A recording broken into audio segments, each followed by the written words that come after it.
SSC পরীক্ষার ভবিষ্যৎ যা ফলাফল তা কিন্তু ইতিমধ্যেই আদালতের হাতে তা চলে গিয়েছে। এসএসসি পরীক্ষার ফলাফলের ভবিষ্যৎ এবার আদালতের হাতে। যে গুরুত্বপূর্ণ খবরের দিকে আমরা নজর রেখেছি, এসএসসি পরীক্ষার ফলাফল এবার রয়েছে পুরো ভবিষ্যৎটাই রয়েছে কিন্তু এবার আদালতের হাতে।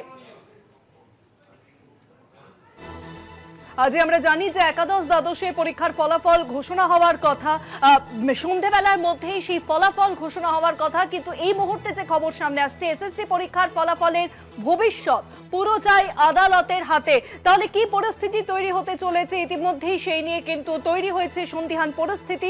এসএসসি পরীক্ষার ফলাফলের যে ভবিষ্যৎ তা এবার চলে গেল আদালতের হাতে, কলকাতা হাইকোর্টের হাতে চলে গেছে সেই সিদ্ধান্তের ফলাফলের ভবিষ্যৎ। আজই আমরা জানি যে ইতিমধ্যেই কিন্তু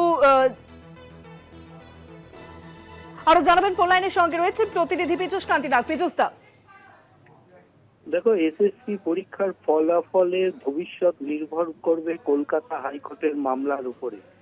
বিচারপতি অমৃতা সিনহার এজলাসে একটি মামলা দায়ের হয়েছে, যে মামলায় বিচারপতি অমৃতা সিনহা পরিষ্কার জানিয়ে দিয়েছেন যে এই মামলার পূর্ণাঙ্গ শুনানি হয়ে রায়দান না হওয়া পর্যন্ত এসএসসি পরীক্ষার যে ফল প্রকাশ হবে সেই ফলের কোনোভাবেই সিদ্ধান্ত গ্রহণ করা যাবে না।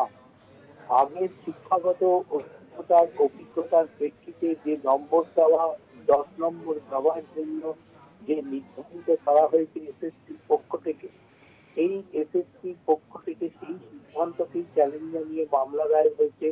সেখানে মামলাকারীদের দাবি যে ফ্রেশ যারা পরীক্ষা দিয়েছেন তারা যদি এই নম্বর না পায় তাহলে তারা সবসময় ওই আগের থেকে অভিজ্ঞতাদের থেকে 10 নম্বর পিছিয়ে থাকবে, এমনটাই প্রশ্ন তুলে মামলা দায়ের হয়েছে। এ প্রসঙ্গে বিচারপতি এসএসসির অবস্থান জানতে চেয়েছিলেন। আগামী 12ই নভেম্বর মামলার শুনানি, এই শুনানি শেষ না হওয়া পর্যন্ত এসএসসির নবম, দশম, একাদশ, দ্বাদশে লিখিত পরীক্ষার ভবিষ্যৎ নির্ভর করবে এই মামলার উপর, তা পরিষ্কারভাবে জানিয়ে দিলেন বিচারপতি অমৃতা সিনহা।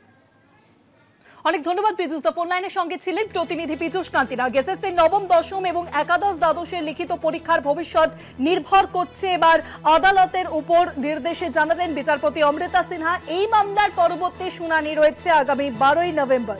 আগের শিক্ষাগত অভিজ্ঞতার জন্য যে নম্বর দেওয়া হবে সেটা ইন্টারভিউয়ের আগে দেওয়া হবে নাকি মেধা তালিকায় প্রকাশের আগে জানতে চেয়ে দায়ের হয় মামলা। 2016 সালে যাদের চাকরি বাতিল করা হয়েছে তারা কেন অভিজ্ঞতার জন্য 10 নম্বর পাবেন, প্রশ্ন তুলে এবার মামলা দায়ের। সেই মামলায় এই নির্দেশ আদালতের। আগামী 12ই নভেম্বর রয়েছে এই মামলার পরবর্তী শুনানি।